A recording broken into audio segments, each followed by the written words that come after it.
being here today for this meeting and the hearing that'll transpire here in just a minute after that. We're going to call it to order, and we're going to first up recognize Senator Brian Rhodes for a motion. Thank you, Mr. Chairman. I move that we elect Senator Brumfield to be Secretary of the Committee. All right. You've heard the motion is to elect Senator Brumfield as your secretary. All in favor of that, committee members say aye. Aye. Any opposition? Senator Brumfield will be our secretary of the committee. Second motion, Senator Rhodes. Mr. Chairman, I move that we adopt a quorum of 5 members, a majority of the committee, as sufficient quorum to proceed with business. All right. So you've heard the motion is to be 5 members for quorum. All in favor, say aye. Aye. Any opposition? All right. Third motion. Yes, sir, Mr. Chairman. I move that we adopt the rules of the Senate as the committee rules of procedure, with the exception that a motion to reconsider may be disposed of on the same day it's entered. All right. You've heard your motion. All in favor, say aye. Aye. Any opposition? All right. So that takes care of the organizational matters here. So we do have more than 5 here today. We have our full committee. First off, I do want to recognize a couple of people. Senator Rhodes is our vice chair. So if you need anything, you can't find me, you can get up with Senator Rhodes and he can assist you with that. Additionally, we have Allison on our side. She is our committee attorney. She does all the drafting for this committee, among others. So want to recognize her. And then over here, we have Terry Hammett, who's our committee assistant. If you need anything from me and you can't find anybody else, or truth be known, it'd be better to go through her to start with. So Terry's on the fourth floor. If you need anything, please feel free to contact her. Before we start, I'd like to welcome all of you here. I know that in this audience, we've got some members that don't usually get the invitation to be here, but we do have our board here. A majority of our board, or do we have our whole board, Mr. Chairman, here? Not the whole board, but we have substantial board members here to observe as well. So we want to welcome you. You're always welcome to every meeting. And if we can do anything, please reach out to us. So we do appreciate y'all being here. All right. We are available on YouTube. If you are watching in the audience, there is a link out there that you can always watch the meetings, or you can come in at a later date. If you are a member of this committee, know that you cannot vote via Zoom. You can receive a Zoom link for participation in the meeting, but you can't vote or be counted as being present. You may check in though for that purpose. All right, today we're going to talk about a few things that are going on. If you know, Forestry's got a big deal. They've got a lot of problems going on at this time, and it's nothing to do with any of us. It's all about Mother Nature and the way she's treated us this last year. We are very fortunate to have some individuals here to testify and tell us the state of our industry in the state of Mississippi. First off, I'm going to go ahead and read this out to this individual. Mississippi State University has been fortunate enough, or very gracious, to send an expert in the area. Dr. John J. Riggins is here. He's a professor of forestry and entomology and teaches forest health management in the College of Agriculture and Life Sciences at Mississippi State University. As a researcher at the Mississippi Agriculture and Forestry Experiment Station, his specialty is ecology, impacts, and management of native and non-native pine bark beetles and wood borers. His research spans the U.S., Central America, and Europe, and has been published extensively in scientific journals and book chapters. He is closely collaborating with the Forestry Commission and serving as an advisor on critical health forest issues. As you know, the pine beetle is decimating areas of our state, and that's why we've got him here today to testify. So Dr. Riggins, you have the floor at this time. We do have slides. If you're not able to see one of the monitors, please contact or move around to try to see that, as I believe we've got some information that you will find very helpful. So Dr. Riggins, it's all yours.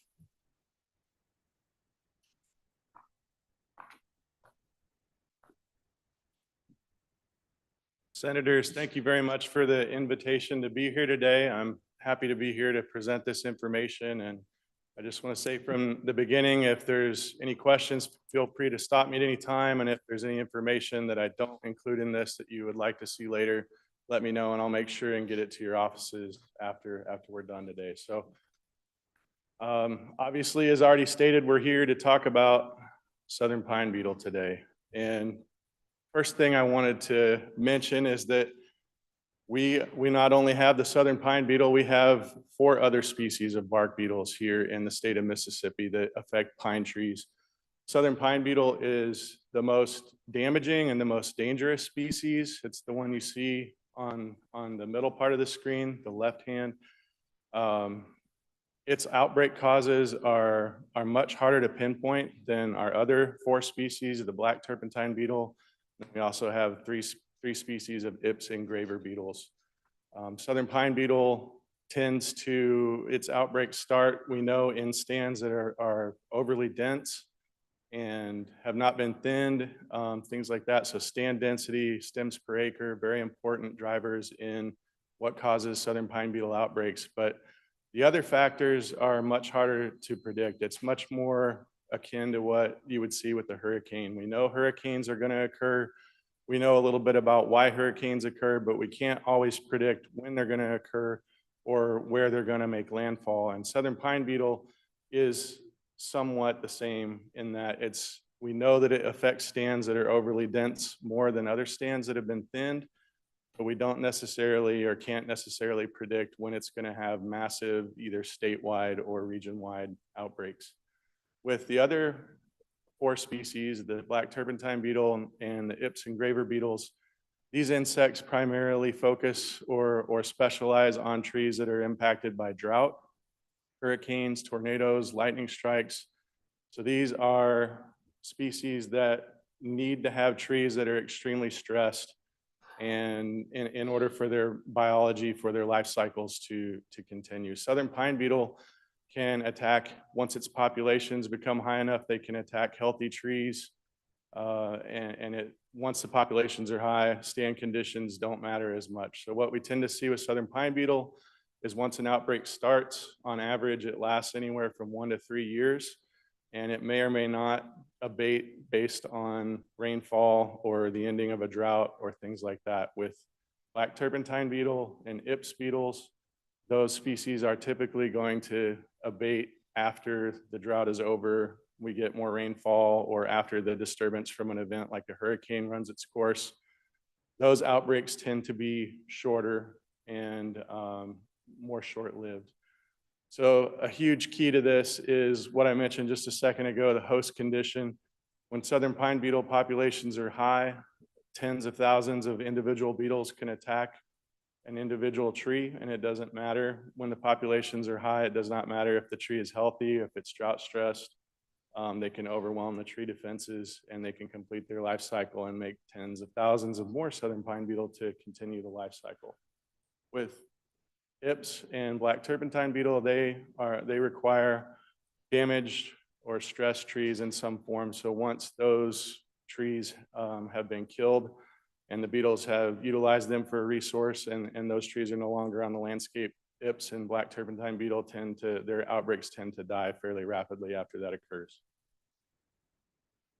So this is why we're here talking about this today. This is exactly what can happen with southern pine beetle. Typically, although we have seen some exceptions this year, we don't typically see huge single infestations from Ips beetles and black turpentine beetles like we do with southern pine beetle. So this was a spot in 2017 on Bienville National Forest where southern pine beetle, for whatever reason, suppression activities didn't occur on that spot. And you can see it grew to over 1,800 acres within just a matter of weeks or months after this spot initiated. So this is why southern pine beetle in particular of these 5 species of beetles is so much more frightening and so much more important, because once it starts, once the populations get high, they can basically mow through the forest and consume every pine tree in their route. The one thing that we have been blessed with up until very recently in Mississippi is we've sort of had a lapse in southern pine beetle activity. I was not able to get data prior to, I forget what year, I can't read it either on this slide, but we have data a little bit older than these, but they become a little bit harder to interpret. But one thing I wanted to call out is we have seen years with more southern pine beetle spots in Mississippi in the past. You can see a couple of large peaks on this figure that represent more southern pine beetle activity than what we have in 2023, which was around 1,729 spots, according to at least one database that we maintain as a group of forest entomologists in the southeastern US. So some of these spikes that we've had in years, so we've had larger outbreaks, but we have sort of, I hate to say, gotten out of practice of it, but you can see from the late 1990s through around 2010, 2011, 2012, we had a major lapse in southern pine beetle activity. And I think people started to forget that southern pine beetle's out there, forget what it can do. And in all honesty, any one of those years could have been a southern pine beetle outbreak. And we were just blessed to not have any during those years. So we have started to enter back into what appears to be more of an outbreak type pattern with southern pine beetle, seeing much more activity over the last 5 to 8 years, and then kind of peaking last year after the drought or during the drought. So I'm not going to go into great details on dollars because I'm not an economist, and I know we have some other speakers coming up who are going to talk more about dollars and cents and impacts to the industry. But I did want to at least mention that regionally, the map on the left, you can see the red counties are counties that have had 25 to 30 different years since 1960 where those counties have been considered to be in what we would call a southern pine beetle outbreak. And so those red counties are the ones that have had the most frequent southern pine beetle outbreaks since the 1960s. And on average over that time period, adjusted to 2023 dollars, that costs the landowners approximately $69 million a year.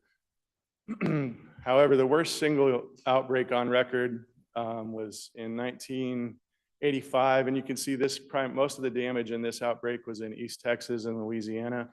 During that outbreak, it was estimated in 2023 dollars to cost $443 million to the individual landowners of those areas, of those counties in red across the southeast. So it can cause large short-run economic problems, and it can also then, obviously, which will be discussed here by other speakers, trickle-up effects to the rest of the industry.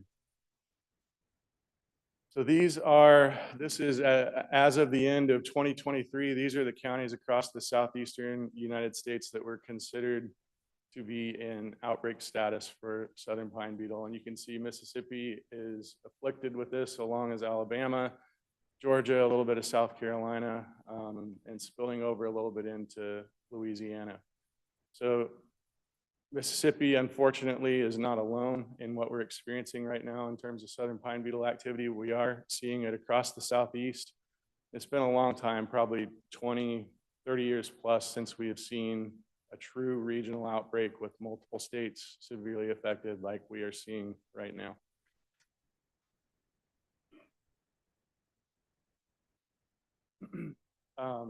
When I was asked to come here, I reached out to the Mississippi Forestry Commission, who I work with extensively, and the state forester's office was gracious enough to share this fact sheet that they have worked with the Southern Research Station of the USDA Forest Service to produce. And so they asked me to share this. I know State Forester is on Capitol Hill in Washington right now discussing these same issues there, but they were gracious enough to share this fact sheet with us today. And I think someone else is also going to be speaking about this, so I'm not going to belabor it very much, but this was produced using remote sensing imagery. So new tools that in the past we have not had. And in the past, we relied more on boots on the ground, things like that, to find out where these infestations were and to delineate where they are, determine how big they are and how many acres are affected.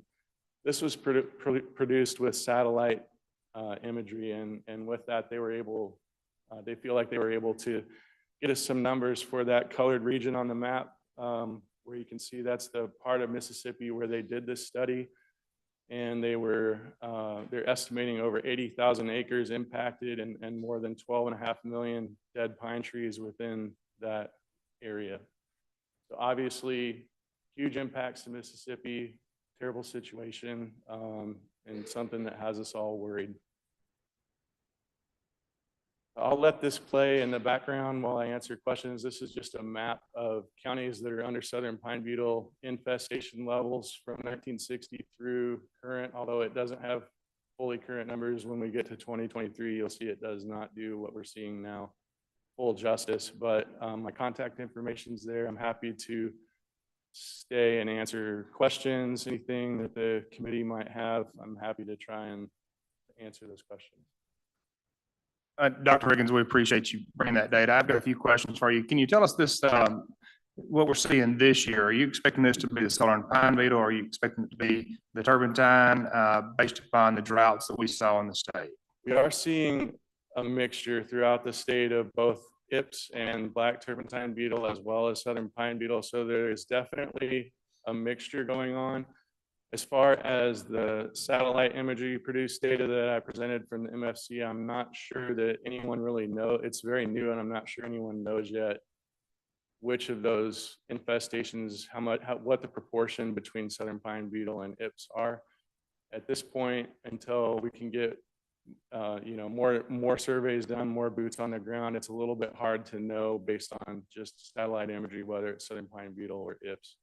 So I think, we'll know more as later this spring. We do pheromone baited traps for southern pine beetle throughout the state, and the southeastern region has a cooperative with more than 14 states now that do that trapping survey, and we compile all the data. And from those, once we start to get those trapping data in, we'll get a little bit better sense of what the southern pine beetle populations actually are, and maybe we'll be able to make a little bit more of a prediction at that point.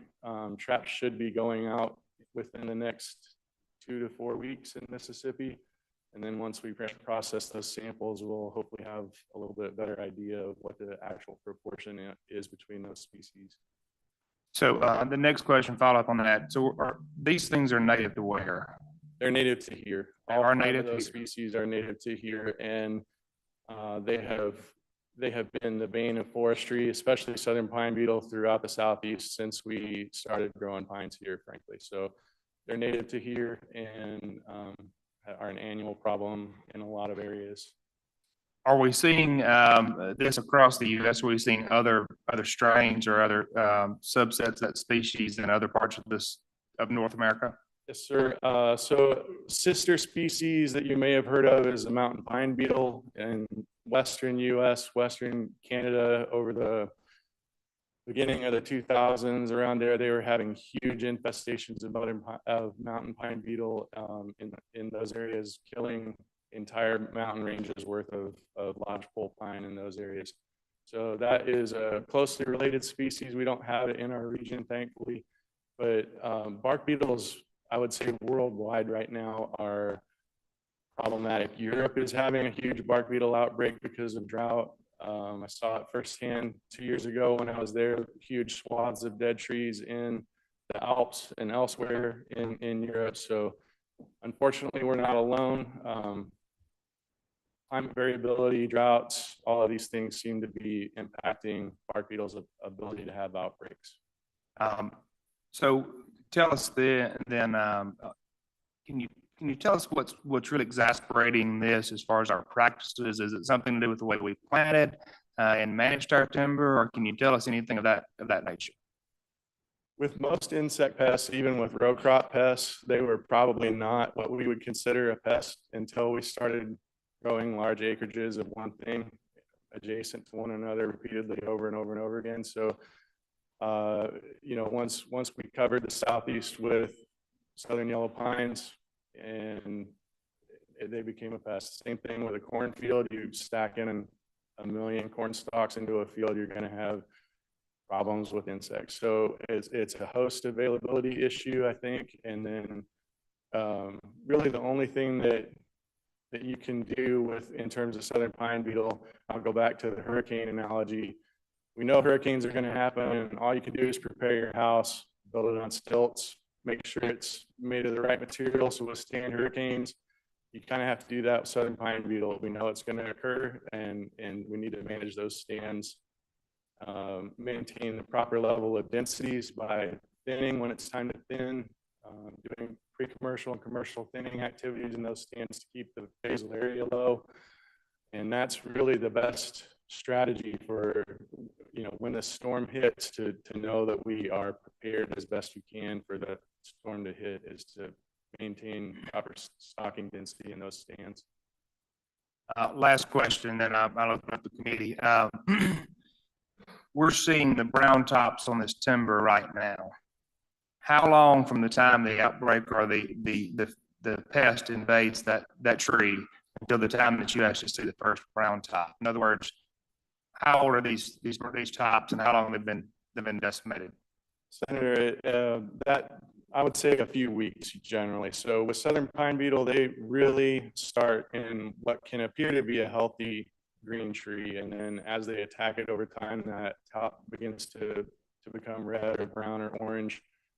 So I would say within a few weeks, you start to see that canopy fading after initial attack. But it depends on how many beetles are attacking that tree too. Very good. Committee members, have you questions? Senator Berry has a question. Thank you, Mr. Chairman. Two questions, I believe. On this map you have, Southern Pine Beetle spots 2023, is that a completed map for the year? Is it? Yeah, that one that highlights the county. That's the finished product? That is finished product from the Forest Service as of, I believe, December, but it may not, I don't know whether it has all the data whether they have all the data in there. I'm sorry. So how many acres would constitute a spot to be on that map? On average, can be anywhere from, well, I should put it this way. They can be anywhere from one tree to hundreds of acres, I believe. In the fact sheet that the Forestry Commission has put out, they're estimating those spots to be around an acre or less. But I can't remember for sure on that fact sheet. But they can be really any size, from one tree to thousands of acres. And I appreciate that. I know you didn't draw the map. It's just odd that it looks like it stops at a county line on two sides of one county. And then, I observe a lot of my district, I would have had it a lot redder than what it is. And it's just for my information. So I appreciate that. Yes, sir. One follow-up of my, Mr. Chairman.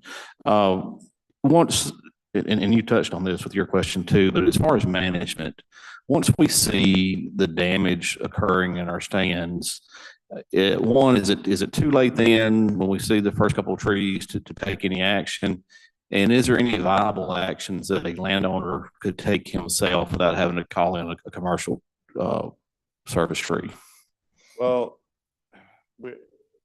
potentially, it depends on the scale. If it is truly southern pine beetle and it's only a tree or two, they might be able to go in on their own property and drop those trees. With southern pine beetle, if you're sure it's southern pine beetle and not Ips or black turpentine beetle, but only with southern pine beetle, you can drop those trees and even leave them lay, and it should kill the majority of southern pine beetle in those trees. There's a procedure that we use called cut and leave on larger spots where the trees, if for whatever reason they can't be taken to market or can't be reached by a logging crew, those trees can be dropped on site and left. And through the heating of the sun and some other actions, those southern pine beetle and those trees will be killed. So if it's a few trees, they might be able to cut it down, leave it on site. Most of the beetles will die. If it's Ips beetles, I would not recommend that because they can reproduce in logging slash and damaged trees and everything. They don't have to have a living host the way southern pine beetle does. If it is in a more urban setting, like a yard or a park or things like that, we have some insecticides that can be injected that are systemic. The tree takes it up from the roots to the tips and protects the tree from further bark beetle attack, but that has to be done preventatively before the attack starts. Once the attack is bad enough, those trees will die anyway. You can't bring a tree back from the brink of death with injections. But if you have certain high value trees where you can stomach spending the money to protect 1, 2, 3, 5, 10 trees, things like that, you can do stem injections or soil injections of some of these systemic insecticides. but it's not economically feasible at the landscape scale for your average timber producer. Thank you. Senator Seymour, I believe you had a question, then we're going to take that question, then we're going to jump to our next speakers, and then we'll keep the experts around for individual questions after that. We do have public health at 3 p.m. here, so Senator Seymour.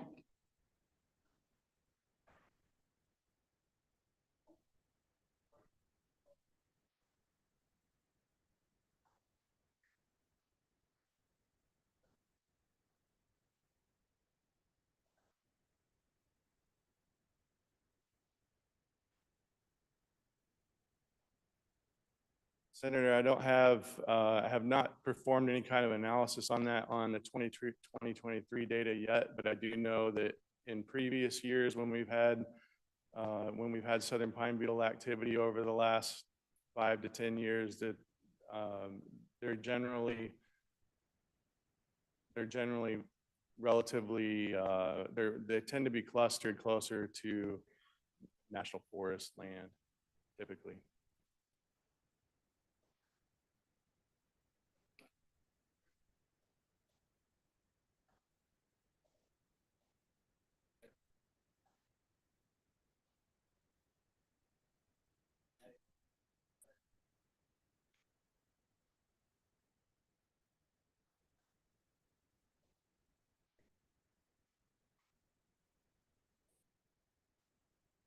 I'm not sure that I fully understood that question. Could you?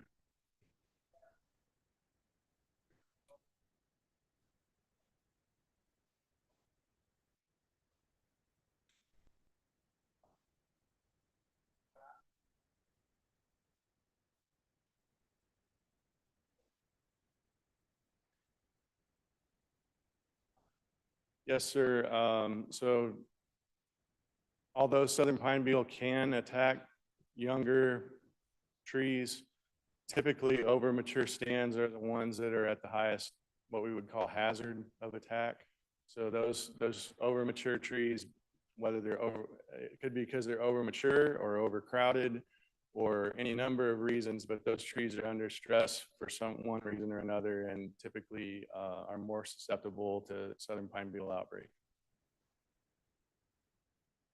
All right, Dr. Ricketts, we appreciate you being here. We do hope you will stick around for a few minutes right afterwards for any individual questions. I do want to allow him to be here for that purpose, but we've got to get the rest of our speakers in as well. So Dr. Ricketts, we appreciate that. And I will say this, Senator Seymour, Bienville is my area, and that's the red right there in the center. So you're right in the middle of the forest right there with Bienville. So thank you, Dr. Ricketts. We appreciate you coming down. Senator. Next up, we're going to call up some of our industry partners that are here. We're very fortunate in the forestry industry to have some great people around here, and we call them our partners because they are there advocating for the best of Mississippi forestry. So I'm going to call up Casey Anderson, who is the Executive Director of the Mississippi Forestry Association. Casey is about a year into this with us and has stepped in the shoes and done a great job following Tedrick Ratcliffe, who went to the private sector for us. So Casey, we appreciate you, and if you have any questions on forestry, she's also a great asset. Casey, the floor is yours. Thank you, Senator. I'm Casey Anderson with Mississippi Forestry Association. Casey, you may need to pull that mic over. There you go, because we have people at home watching. Now, I just wanted to give you a little bit of information. Wanted to start off with some forest facts about Mississippi to kind of put into perspective what we're dealing with here. You can see that 19.2 million of Mississippi acres are forested acres in Mississippi, and 62% of that accounts for the total land mass in Mississippi. 40% are hardwoods, 45% of those are pine, and then you've got 15% who are mixed pine and hardwoods.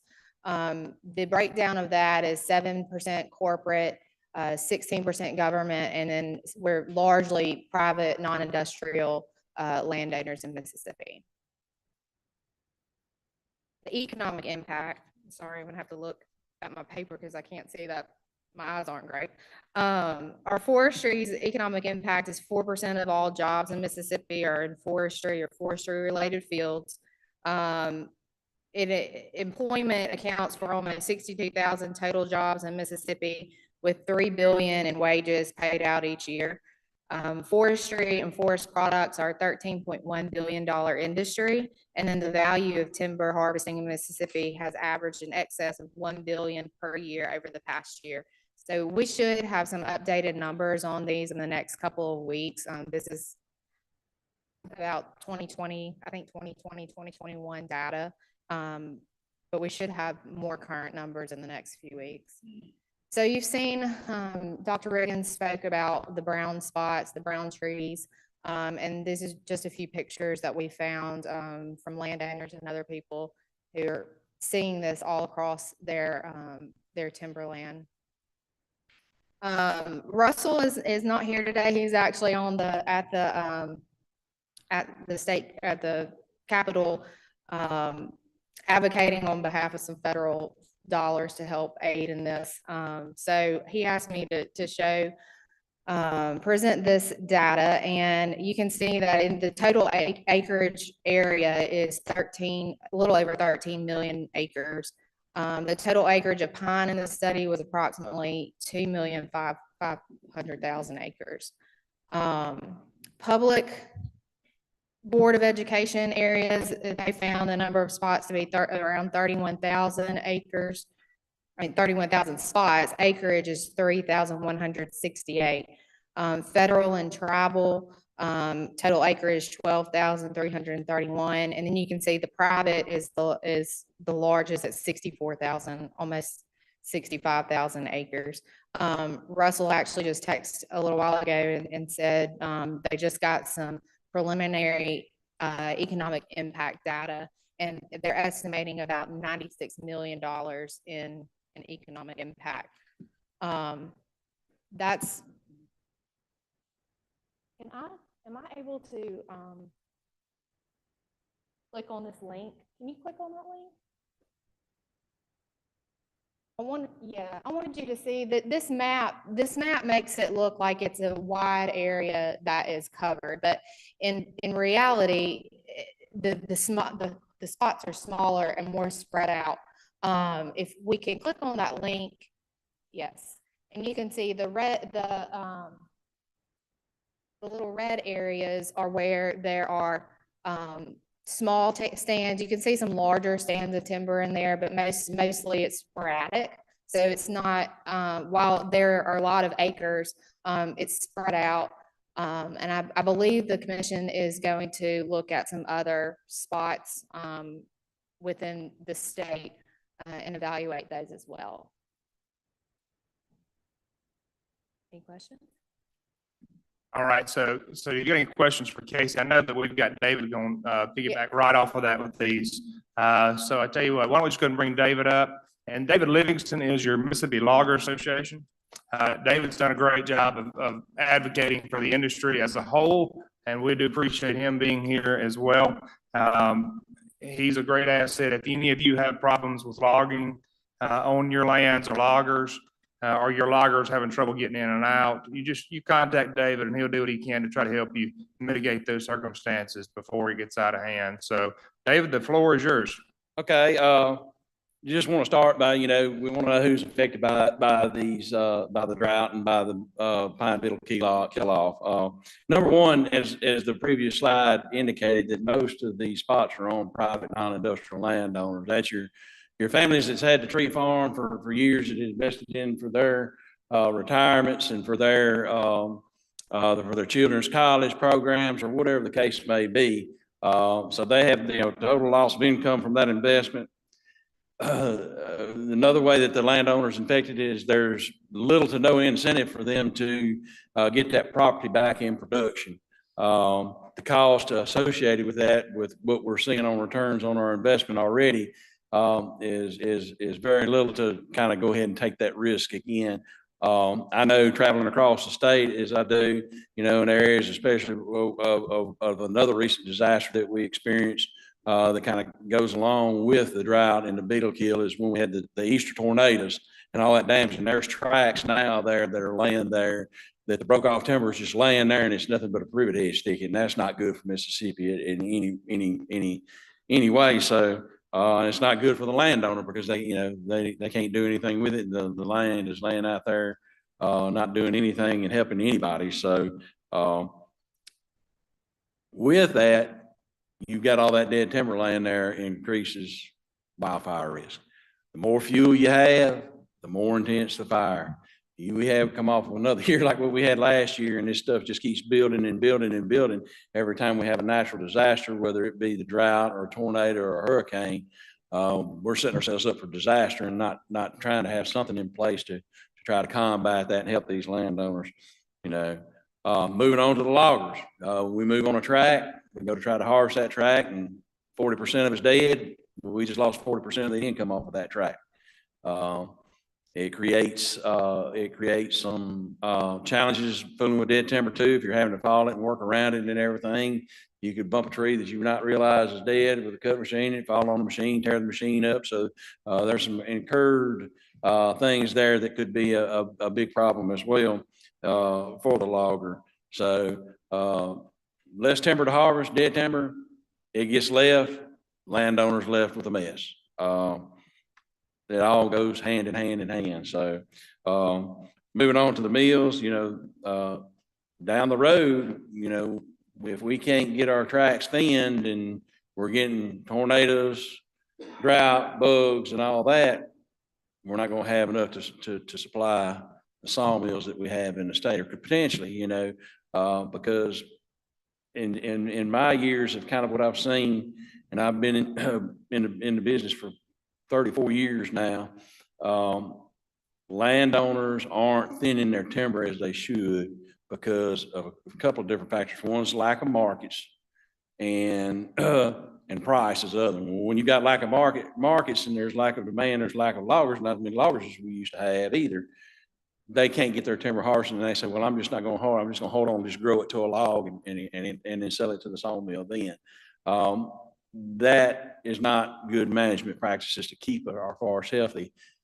I'm not going to sit here and tell you all that if all of our forests were thinned, we wouldn't be having this problem after this drought. But it would help slow the situation down if the timber stands were managed more properly. The trees aren't as close together. It's harder for the bugs to move through a stand, and they're more vigorous and everything else. But like I say, in the drought that we had, all bets are off. You know, I can't sit here and tell you, but that it's kind of a correlation there. So, you know, there are some things that we can do to try to help reduce those risks when we have these natural disasters, not just the drought, but the tornadoes and stuff we seem to have every year. Is that you know, we need to be finding places that we can haul this material so that that land does not lay fallow, that the logger can produce it for the landowner and get it to somewhere where it can be used. And the only thing that we see on the horizon right now is biomass. Is one of the leading things out there that we're going to see, because we're not going to get a paper mill in Mississippi. If I had to bet, I just don't see it happening. So, and it's a viable way that we can produce energy, we can produce fuel, and we can give landowners an option to be able to thin their timber and have it managed properly. So if we have an outbreak, it's not nearly as severe. And we also are putting a huge return back into the state of Mississippi. Whatever we need to do going forward, you know, out of this, if we keep doing the same things we've been doing and expecting a different result, everybody knows what that is. But believe it or not, California has a wood burning power plant. In California, of all states, most environmental state in the nation. So I think we need to be moving that, as many trees and stuff that we have, we need to be all working collectively together to try to pull something together to make that a reality in Mississippi. And all these trees that are dead up and down the interstate, and these landowners, they have a place to take those dead trees when we do have an effect or a tornado from a drought. We have the effect from a drought or a tornado. So I'll leave it at that. And if anybody's got any questions for Casey or anything, or myself, I'll be glad to. All right. Committee, do you have any questions for David or Casey at this time? I will ask you this. Are you seeing, I know that there's a rush out there to try to cut. Are you seeing any mills turning away loads based upon any blue stumps? Yes. And some of the paper mills have already declined. If you've got one dead stem, they will turn the truck around. So they're not purchasing it at all.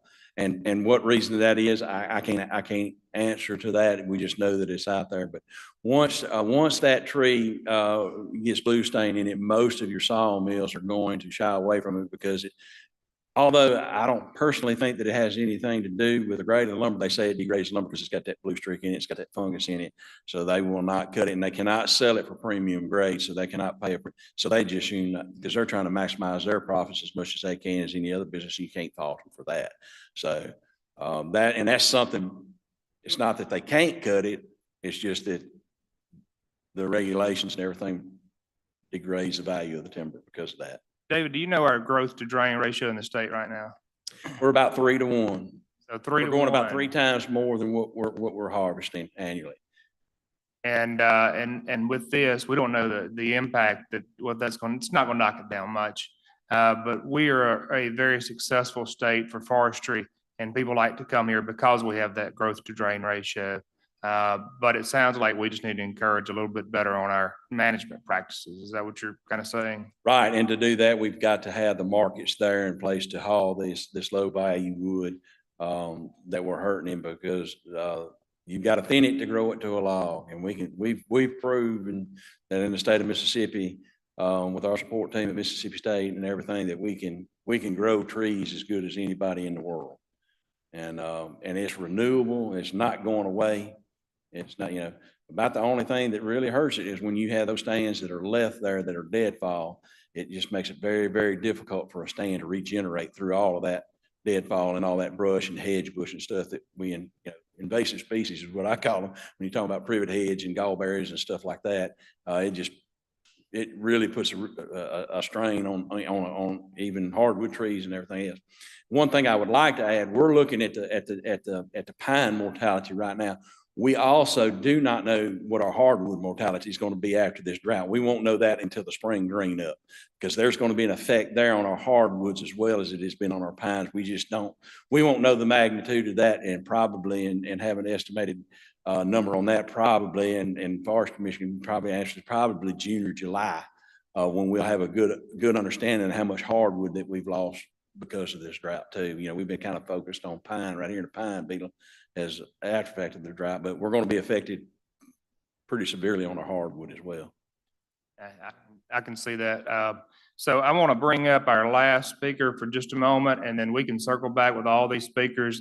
There's a few other areas that we're going to touch on. So Ellery Jones is with the Mississippi Lumber Manufacturers Association. So we've pretty much grown it, harvested it, and now we're going to cut it up into the dimensional product. So we appreciate you coming in here today. Thank you, Senator. Yes, I am Ellery Jones, and I represent MLMA. We are the Mississippi Lumber Manufacturers Association. So we represent 30 sawmills throughout the state of Mississippi that are predominantly pine mills, a few hardwoods. And we work a lot with Casey and David at Loggers and the Forestry Association. We just represent predominantly the sawmills. So I got together with a few of our members to ask them how this problem is going to affect sawmills specifically. And so I just wanted to share a few of those points that they touched on and elaborate on what Casey and David have already said. Long-term, the effects are going to tremendously hurt the rotation, health, and growth of our pine and timber supply. Over the last 5 years, Mississippi has attracted 5 new sawmills to the state, which is tremendous growth for our industry. And so this has the potential to turn what we have as a robust source of timber right now to potentially deplete the raw material to a critical point.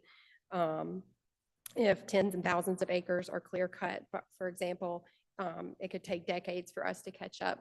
So that's one of their biggest concerns from a mill standpoint. And then specifically to their business, there are a few points that they wanted me to share with y'all. And that's a reduction in their timber quality. The beetle damage weakens or kills the tree over time, which results in weakened and degraded wood quality. This can lead to increased defects and blue stain in the lumber produced by our sawmills, which downgrades the product. It also decreases the yield. The infested trees may have reduced usable wood value, due to beetle damage, resulting in lower lumber yields for the sawmills, and this can impact productivity and profitability for these mills in our state. It also increases the processing cost. Sawmills may incur higher processing costs due to the need to be more careful in sorting, trimming, and processing the beetle damaged timber to meet quality standards. So this obviously is going to increase their labor and equipment expenses. And then there's the risk of damaging their equipment.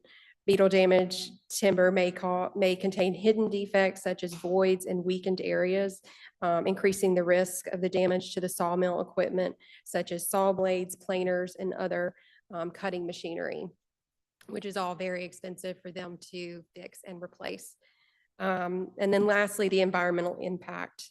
Beetle outbreaks can have broader ecological consequences, including the increased tree mortality and the changes in forest composition, which result in less resources for surrounding lumber manufacturing facilities and new ones who are looking to come to our state. So those are the main points from a sawmill standpoint. Don't have any questions? Committee, got any questions for Ellery? Thank you, Ellery. We appreciate you coming in here. Before we conclude this visit today, I want you to understand that this is not going to be a sole problem for a landowner. This problem has effects across the board. We're fortunate to have some of our energy people here today, and I reached out to them. They've not asked to testify, but you've got to remember all these right-of-ways. Though they manage right-of-ways, a lot of these trees are a lot older and a lot more mature, and they're outside those right-of-ways. They still have the opportunity to go through and manage those, but the cost is going to be exasperated based upon what we're looking at as these kills. Your highways, if you go down your interstates, you're going to see the center of those interstates that are all going to have some beetle kill in there. And when they start brown topping and we start having to do something with that, we're going to be looking at prices going up to trying to manage and maintain those right-of-ways in a higher levels. Additionally, you're going to have the people who are not going to get anything out of these stands of timber that, like they said, that planted the 20 acres for their kids or for their retirement, and now they're looking at a decimated stand that they're not going to have anything to do with. We have a lot going on. We have some solutions that we're going to try to work through. Senator Michelle over here is working on some things on the tax side and the reforestation credits that we've got out there. We've got some things coming in with biomass. We're going to be working through those because the biggest thing we can do, as you've heard, is working the biomass area and the pellets. We're fortunate to have development in Mississippi, and our goal is not to stop development because we're dealing with this issue. We will continue to work on that as a committee, and this is our next 4 years. That's why we had this meeting today, was for the purposes of showing you what we're going to work on the next 4 years and seeing the direction we're going to go on as a team. So I do appreciate everybody being here today, and I appreciate all of you coming and listening and hearing. It's not the most riveting things, but if you really want to hear something riveting, public health is next. But as a group, I think we can move forward, and this is a across the aisle issue. This is not a red or a blue wave. This is a wave that Mississippi is dealing with as a whole. So we appreciate you all being here. To conclude this, I would entertain a motion. The motion is rise and report. All in favor say aye. Aye. All right, we are dismissed.